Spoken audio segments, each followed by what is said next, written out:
For decades, Disney World was built around a simple but powerful promise that no other vacation destination could match. Families saved for years, booked their trips months in advance, and once they walked through those gates, they were supposed to feel like they had stepped into a world that took care of them. Money faded into the background, stress disappeared, and the park itself seemed designed to remove friction from the experience. Whether it was ride access, transportation, or small guest perks, Disney created a feeling that everything had been thoughtfully included, allowing visitors to relax and feel immersed in a fantasy that existed apart from everyday life. That emotional experience, more than any individual ride or attraction, was what built Disney's legendary loyalty. Over the last decade, however, that experience has quietly changed in ways that many guests struggle to put into words, even though they feel it the moment they arrive. The reason is not simply inflation or rising labor costs, but a massive corporate shift driven by one of the largest spending sprees in theme park history. Disney has poured more than $60 billion into new lands, hotels, cruise ships, and global expansions, creating some of the most ambitious entertainment projects ever built. Star Wars, Galaxy's Edge,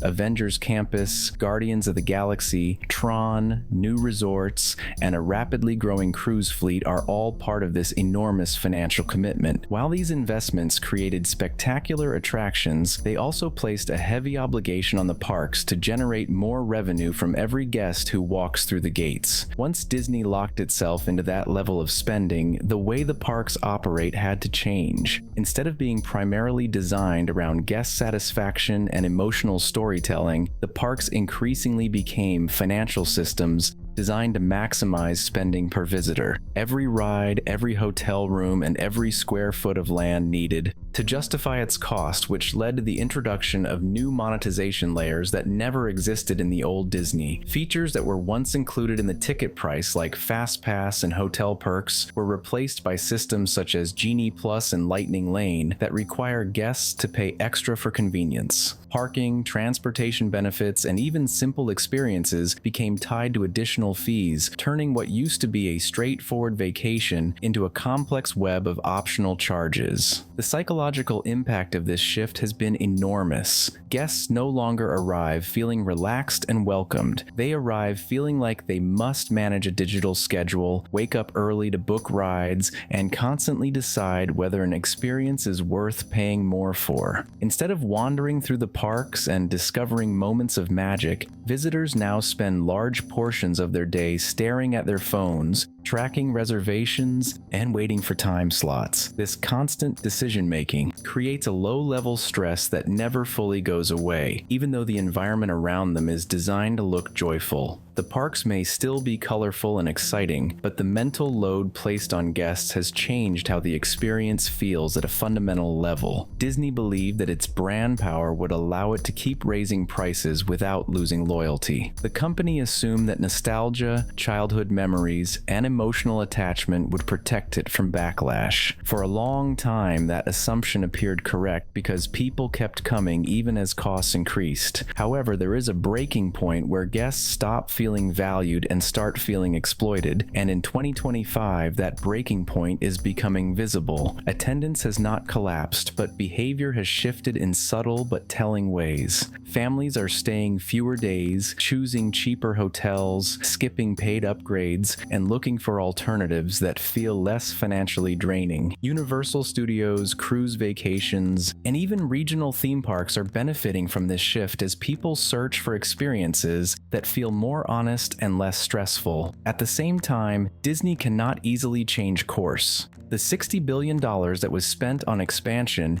created a financial structure that now depends on high prices and paid features to remain profitable. Investors expect growth, and Wall Street measures success by revenue per guest, not by how magical the experience feels. That means Disney is under constant pressure to keep monetizing every part of the park, even if it damages long-term goodwill. Lowering prices or restoring free perks would immediately impact financial results, which makes those changes difficult to justify in a corporate environment focused on quarterly earnings. This is where the heart of the problem lies. Disney parks were once built around around generosity, where guests felt like they were receiving more than they paid for. Now they are built around efficiency, where guests are encouraged to pay for everything that makes their visit smoother. When people feel that they must constantly open their wallets to avoid inconvenience, the emotional connection that once made Disney special begins to fade. Parents who once felt joy watching their children experience the parks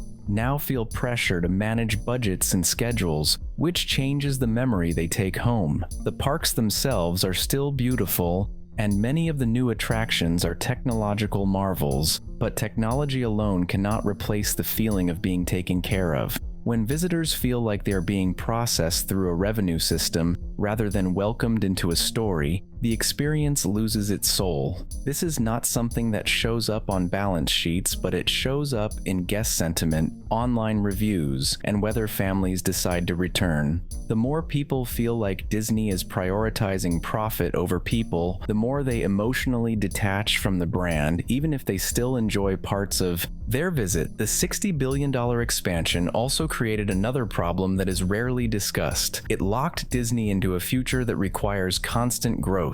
Every new hotel, every new cruise ship, and every new land increases operational costs and raises the bar for how much revenue the company must generate each year. That makes the parks less flexible and more vulnerable to economic changes because there is less room to offer discounts or reduce fees without hurting the bottom line. What once was a resilient, family-friendly vacation destination has become a high-stakes financial machine that depends on guests continuing to spend at record levels. As a result, Disney now finds itself in a dangerous position. It cannot go back to being the generous, all-inclusive experience it once was, because doing so would threaten the financial structure built around its massive investment. At the same time, it cannot keep pushing prices and paywalls forever without losing the loyalty that made the parks so powerful in the first place. The company is caught between two worlds, one defined by magic and one defined by corporate growth, and the tension between them is what guests are feeling when they walk through the gates. The tragedy of this situation is that Disney did not need to spend $60 billion to remain successful. The parks were already beloved, profitable, and emotionally powerful. The expansion was driven by the belief that bigger was always better, that more rides, more hotels, and more experiences would guarantee endless growth. In reality, what made Disney special was never the size of its investments, but the way it made people feel. By prioritizing scale and revenue, Disney slowly began to trade that feeling for financial performance, and now it is paying the price in guest trust.